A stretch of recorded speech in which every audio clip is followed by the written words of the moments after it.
Detailed dry mani goes a step beyond the basic dry manicure. Here we're trying to open up the pocket so we can tuck back the polish and have a beautiful defined nail. This step goes beyond the basic dry manicure. Let's begin. The bits that we're going to use for the detailed dry manicure is the micro taper and the medium grit, and then go to the large flame. Just like before, we're going to make sure that our client's comfort is always a priority. I'm pushing back the cuticle and I'm using this little elbow in my safety pusher to just smoothly trace the proximal nail fold. Now that I've done that, I'm going to run my e-file on 7,000 or 8,000 RPMs because of our cuticle type. And I'm going to show you a different option. So now I'm going to be working my e-file in the forward direction. And I'm going to do the same thing. I'm going to keep my bit parallel and I'm going to move down the lateral fold. What you're not going to see me do is do this, because as you can see, that bit does not fold and I do not want to damage the lateral fold. So I'm going to move my client's hand and rotate it gently. And I'm going to use that point and I'm going to clean out that lateral fold, okay? So let's go ahead and begin. So I'm taking this point and I'm exfoliating the dead cuticle off of the nail plate, and I can really get into the sinus area corner. So clients who have more of a deep sieve shape, I can get in there and clean, but I have to be more careful too, because as I'm turning my client's hand, I want to be sure that I'm not tearing the skin with this point. I'm trying to keep all the e-filing on the nail plate where I'm just exfoliating those dead skin cells. I'm going to have done all 10 fingers, then I'm going to turn my motor off and put it in the reverse direction. Then I'm going to come back up here.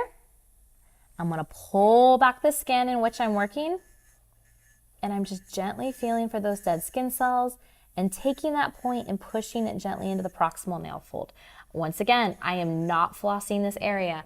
So I'm going to turn my client's hand and continue to exfoliate, just getting those dead skin cells. And that's what's really nice about the micro taper, because I'm really able to get in this area right here and get those little pesky dead skin cells, okay? I'm not doing any flossing. Gently pressing, gently, gently pressing. And by gentle, I mean like petting a kitty. When you no longer can see, we never want to blind file. So I'm gonna take some alcohol on my nylon brush, and I'm going to remove those dead skin cells.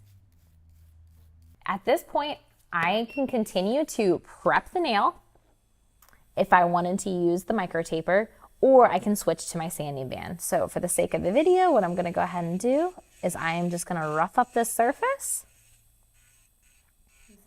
by using all 3 zones and just working down the nail plate. And I can rock it in both directions because it's diamond. Be sure that you're not applying much pressure. Let the e-file and the tools do the work for you.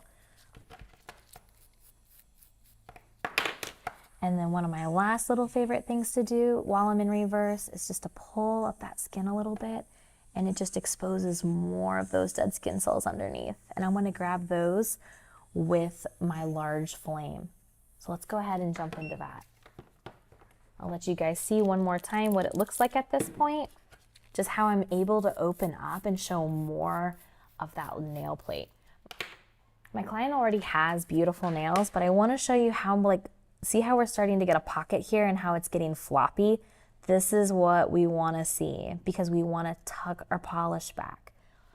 For this third step of the detailed dry mani, we're going to use a new shape called the flame. This is Erica's large flame and the Russian flame. The difference is the size. Both tools are fine, indicated by the red paint line. These bits will be used to sweep out the dead skin cells between the nail plate and the eponychium.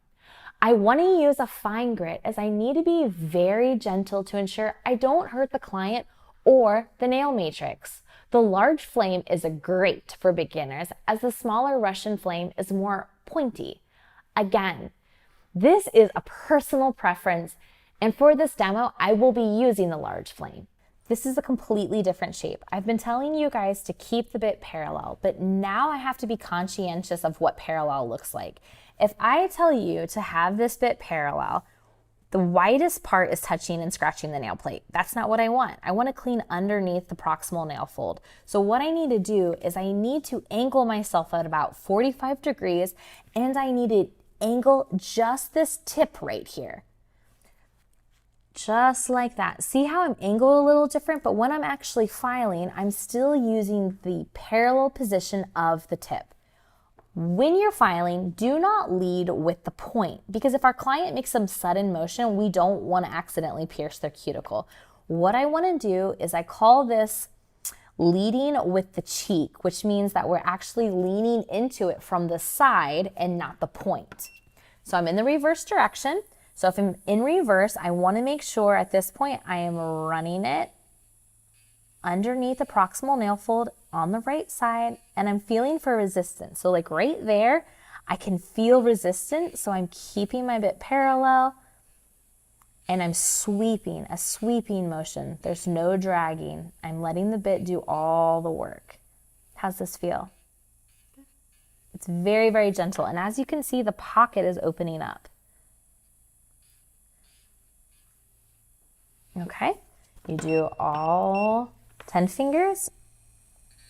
And you guys, I could have chose the option to just do this all in reverse. It's totally just a personal preference. So now that I'm cleaning the dead skin cells off of the nail plate, I'm sweeping, sweeping, sweeping. I then want to take my tip and push it up gently into the top, like I'm cleaning the ceiling, right? Because cobwebs are on our floor, but they're also on our ceilings, right? I mean, not in my house, but we want to make sure we're cleaning all of that cuticle, because that's where lifting happens. If we don't clean out underneath the proximal nail fold, when we tuck the polish, what's going to happen is that gel is going to spider and it's going to grab. All right, so now I have a lot of debris. I can't really see what I'm doing. I don't know what's attached and when I'm just filing.